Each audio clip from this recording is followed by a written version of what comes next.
Hello my friends from YouTube, welcome to my channel.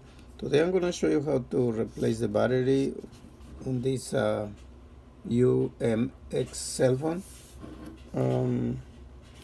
Everything you do is in your own risk. I am not responsible for any damage that you cause to your device.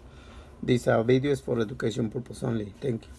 Okay, it's really easy, but when I get this phone I didn't know how to replace the battery. So I went around and I didn't see where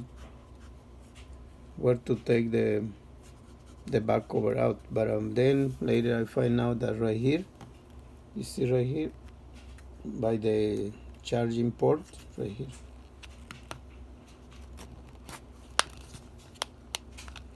you open your nails,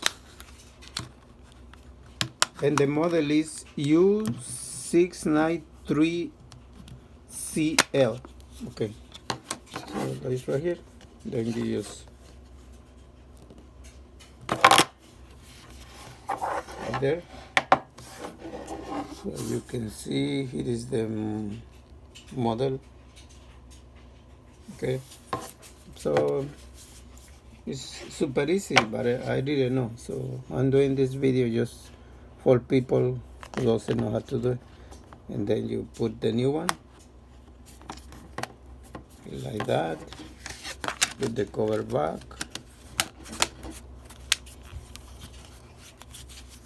and that's it, guys. You see, it's super easy. Thank you so much for watching my video. I hope you like it, and my video help you. Please check my other videos and subscribe. Give me a like. Thank you.